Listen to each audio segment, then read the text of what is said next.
Assalamualaikum warahmatullahi wabarakatuh. Saya Lailan Aziza Lubis, NIM 1920100219, mata kuliah Strategi Pembelajaran PAI dari ruang PAI 3. Baiklah, saya akan mensimulasikan salah satu metode yang saya pilih dengan materi akhlak tercela. Baiklah, di sini saya akan menjelaskan tentang akhlak tercela. Yang pertama itu pengertian akhlak. Akhlak menurut bahasa artinya tingkah laku ataupun perbuatan. Sedangkan menurut istilah, akhlak adalah segala perbuatan ataupun tingkah laku yang datangnya dari pencipta ataupun Allah Subhanahu wa Ta'ala. Tidak sama akhlak dengan moral. Kalau seseorang yang bermoral belum tentu berakhlak, tetapi seseorang yang berakhlak sudah pasti bermoral. Kemudian akhlak tercela. Pengertian akhlak tercela yaitu segala perbuatan ataupun tingkah laku yang dilarang oleh Allah Subhanahu wa Ta'ala karena akan mendatangkan kerugian bagi diri seseorang. Jadi kalau kita memiliki akhlak tercela, maka orang itu tidak akan suka dengan kita. Jadi janganlah kita punya akhlak tercela. Tetapi jika kita baik kepada orang, kita memiliki akhlak terpuji, maka orang lain akan senang berteman ataupun dekat dengan kita. Kemudian saya akan menjelaskan tentang sebab-sebab merosotnya akhlak. Nah, adapun beberapa sebab-sebab merosotnya akhlak. Yang pertama, lemahnya iman.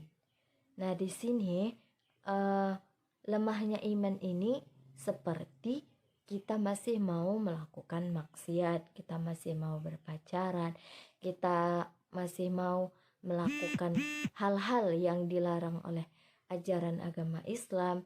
Ini termasuk kepada lemahnya iman seseorang. Jika kita memiliki sifat lemahnya iman, maka itu termasuk ke dalam merosotnya akhlak kita. Dan yang kedua itu ada namanya tabiat ataupun watak. Nah, tabiat ini itu sudah pembawaan dari diri kita. Walaupun kita dididik, walaupun kita diberi pengajaran yang baik, tetapi watak kita itu buruk, maka itu akan sulit untuk dirubah. Karena itu pembawaan dari diri kita sendiri. Nah, yang bisa mengubahnya itu hanya diri kita sendiri.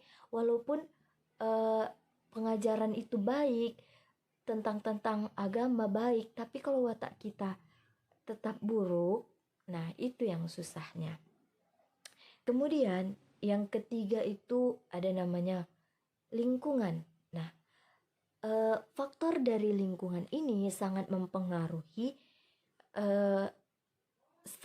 sebab-sebab merosotnya akhlak. Nah, jadi kalau lingkungan kita itu bagus, maka akhlak kita pun bagus. Akhlak kita akan mengikuti kepada lingkungan kita. Tapi kalau lingkungan kita itu akhlaknya tidak bagus, masih mau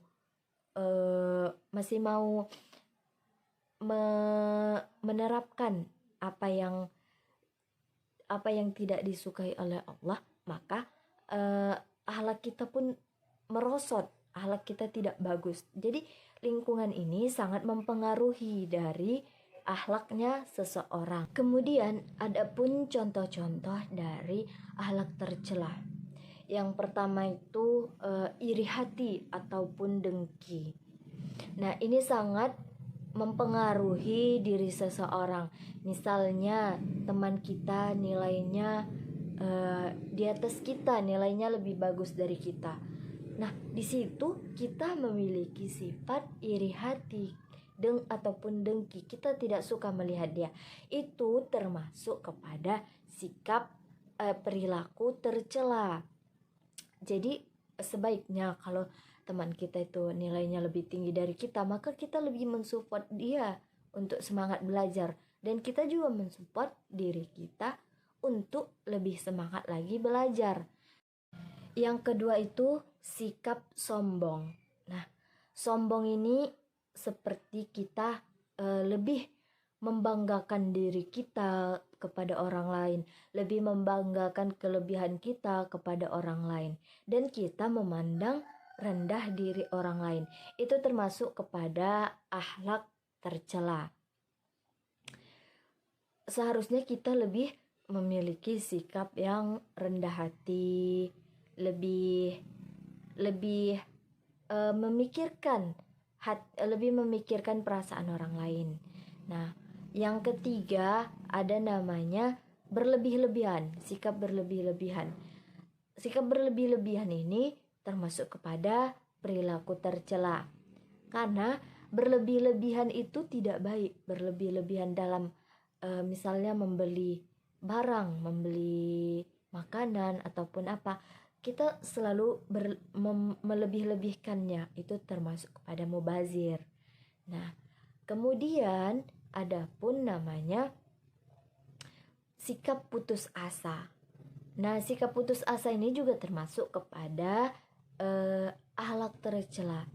Karena misalnya kita melakukan sesuatu, tetapi karena kita merasa tidak bisa, jadi kita putus asa dalam melakukannya. Jadi kita tidak menyelesaikan pekerjaan tersebut. Itu termasuk kepada akhlak tercela. Kemudian ada pun bahaya dari perilaku tercela. Yang pertama itu kurangnya ketaatan kita kepada Allah Subhanahu wa Ta'ala.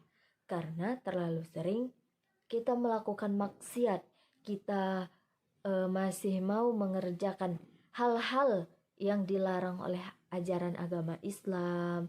Kita masih maulah melakukan hal-hal tersebut. Nah, itu akan mengurangi ketaatan kita kepada Allah Subhanahu wa Ta'ala. Nah, yang kedua, terhalangnya ilmu agama pada diri kita karena kita karena ilmu itu adalah cahaya di dalam hati kita, tetapi perbuatan maksiat itu mematikannya. Nah, yang ketiga, masuknya kita ke dalam api neraka. Jadi kalau kita punya sikap dalam diri kita ini, kita punya sikap perilaku tercela, nah kita akan masuk ke dalam api neraka karena kita melakukan hal-hal yang tidak disukai oleh Allah Subhanahu wa Ta'ala. Nah, jadi mulai dari sekarang marilah kita mempunyai sikap, kita menghilangkan sikap tercela pada diri kita. Benahilah diri kita kepada kebaikan. Kita lebih mendekatkan diri kita kepada Allah, lebih perbanyak berzikir untuk mengurangi sikap tercela yang ada pada diri kita. Mungkin cukup sekian dari saya. Saya ucapkan terima kasih. Wassalamualaikum warahmatullahi wabarakatuh.